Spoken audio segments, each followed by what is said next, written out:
Now, I've spent a very good chunk of my life playing role-playing games. I started playing D&D back in the 4th grade, and I actually owned my first box set back when I was 5 years old. So I'm pretty sure you've seen the following video floating around on Twitter, and when I saw it, it really kind of annoyed the crap out of me. No offense, but Dungeons & Dragons isn't just for nerds anymore.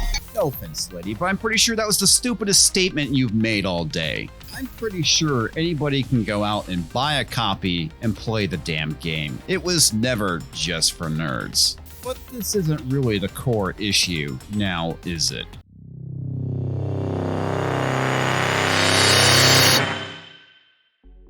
Welcome back to Pixel Nation Comics Division here. How the hell are you? Yes, I know it's been a while since we've had a proper Comics Division video, so here we are. Now, before we get started, as you probably already know, YouTube has been sticking their dick in the mashed potatoes once again, and this video is probably not going to be suggested ever. So if you enjoyed this video, make sure to go and share it with somebody you care about, or somebody you don't care about. I really don't care either way. Now, I may have not received the memo on this, but I don't ever recall Dungeons & Dragons and role-playing games in general as being exclusionary towards anyone. Yes, it's true. Dungeons & Dragons is largely based off of Tolkien and European folklore and fantasy. Oh no, how terrible.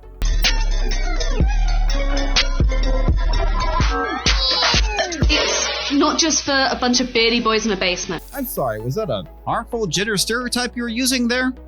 Not all of us dudes can grow beards. Some of us are just stuck with goatees. It's for everybody and anybody. No one ever said that it wasn't. But while we're being honest, have you ever visited a gaming shop? It's like 90% dudes. And I'm being generous. Throughout the years, I would say that the majority of the groups I play with were mainly guys. However, my current group, which consists of 6 people, does include 2 females. One of them is Hispanic. It's so social. The most social game you have to play, in fact. Thanks for pointing that out, Captain Obvious.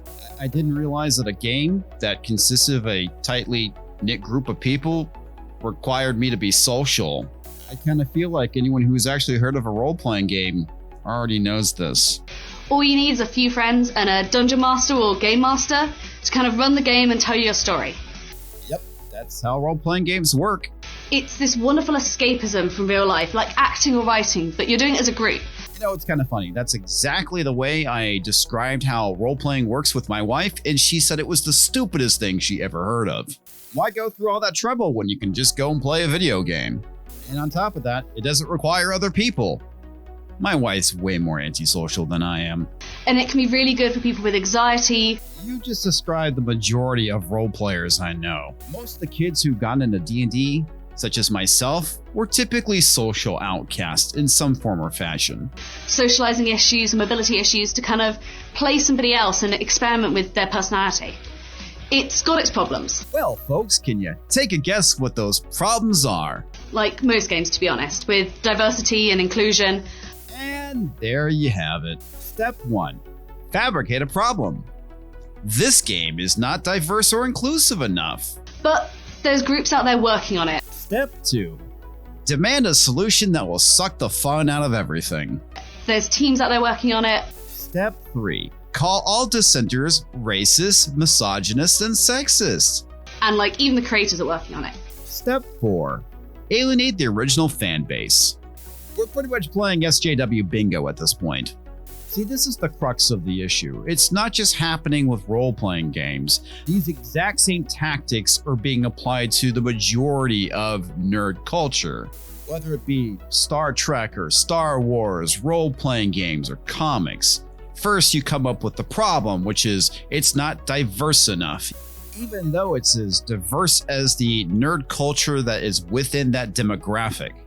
I live in Central Texas. The majority of the people who participate in geek culture are white and Hispanic. Yeah, you'll have the occasional outlier of someone who is Asian and black, but they are few and far between. But that doesn't mean they don't exist. As a matter of fact, one of my DMs in high school was actually black. And this was in the late 80s and early 90s, but people like Cat just pretend that people like him don't exist. You know, because D&D isn't diverse enough. It's what's made most of my friends in life. Lady, you should probably get out more. Now that I think about it, I made the majority of my friends through role-playing games. I should probably get out more too. My first game master I met through D&D, my best friend, like basically all of my friends, and my partner Charlie. Oh, wait a second. I just remembered I actually do have a social life outside of role-playing games, because that's how I met my partner.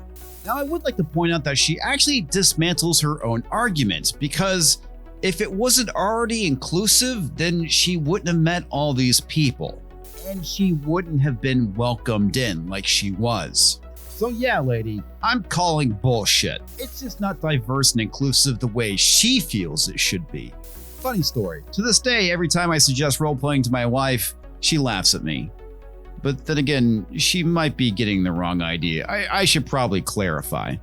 Dungeons & Dragons isn't just for nerds. And to be honest, it never has been.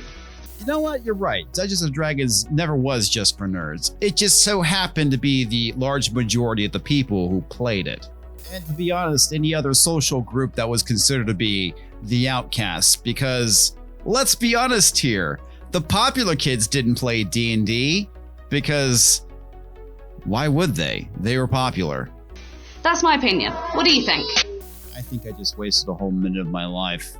Actually, more like a couple hours. After all, I did have to go and record this video.